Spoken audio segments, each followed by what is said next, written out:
You wake up, you check your phone, you go to work, you come home, you do it again tomorrow.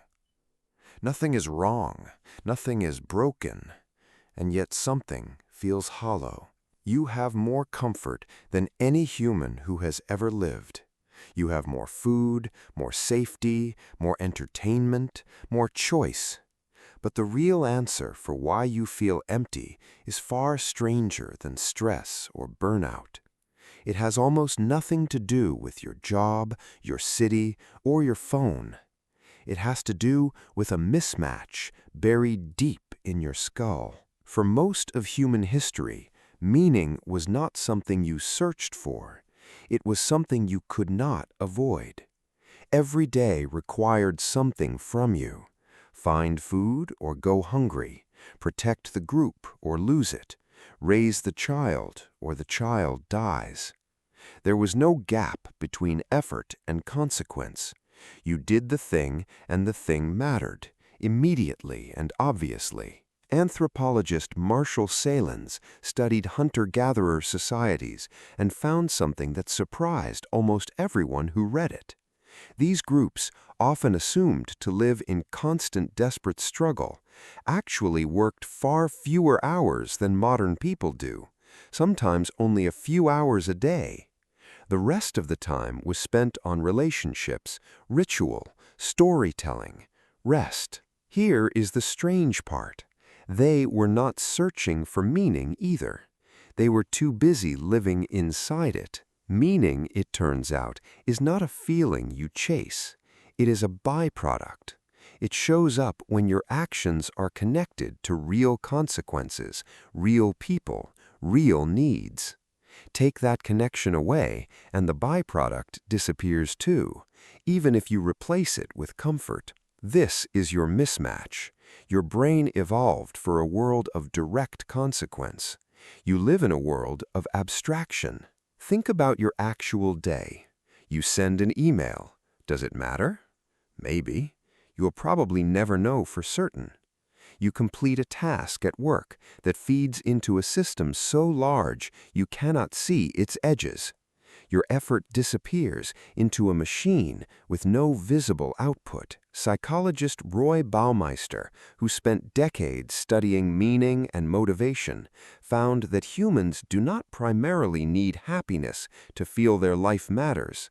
They need a sense of purpose, a sense of contribution that connects to something beyond the self. Comfort without contribution, his research suggested, tends to breed apathy, not satisfaction. Your ancestors never had this problem. Their contribution was visible every single day. Yours is buried under layers of abstraction so thick you often cannot see whether you did anything real at all. So what happens to a brain built for visible impact when it is fed invisible impact instead?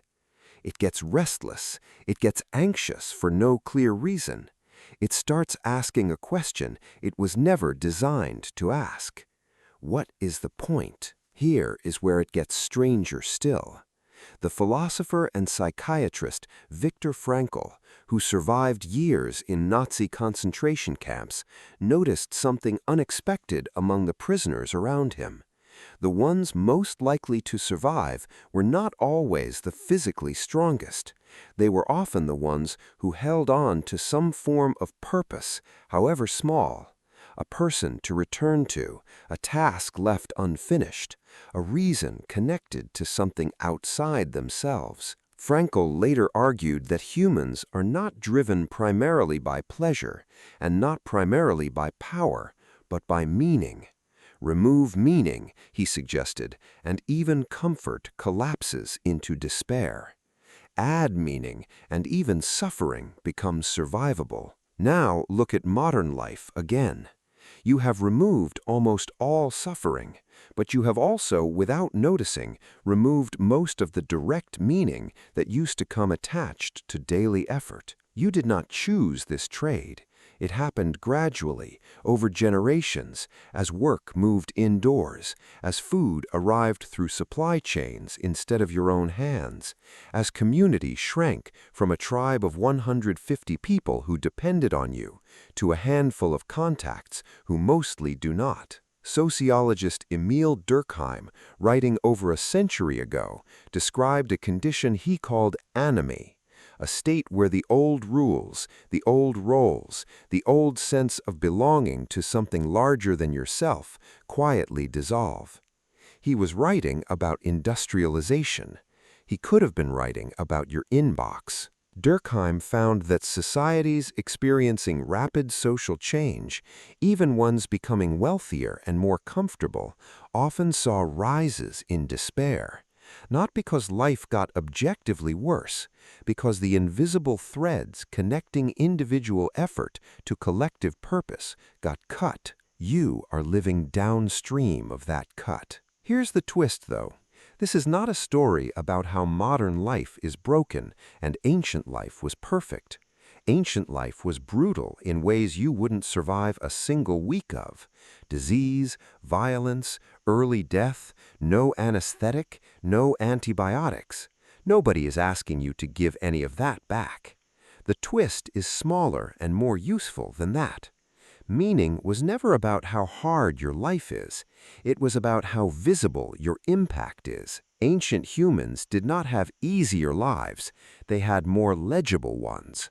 Every action connected to an outcome they could see, touch, and feel responsible for. You can rebuild pieces of that legibility inside modern life. Not by escaping to the woods, by noticing where your effort still produces something real. The conversation where you actually helped someone think clearly, the meal you cooked for people who ate it in front of you, the skill you practiced today that you can measure against yesterday. These are small versions of the same ancient loop: effort, visible consequence, felt contribution. Researchers studying modern well-being keep circling back to a similar finding. It's not grand purpose that sustains people day to day. It's small, repeated, visible contribution. Helping one person, finishing one real thing, being needed by someone who would notice if you were gone. Your brain does not require a mission that changes the world.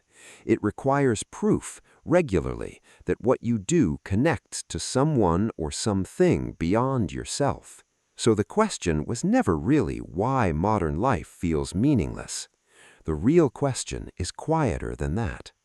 Where in your day, right now, is your effort still visible to another human being? Find that place. Return to it often. It won't remove your phone, your job, or your inbox, but it will remind the ancient machinery in your skull of something it has been waiting all day to hear. That what you did today mattered, and someone saw it.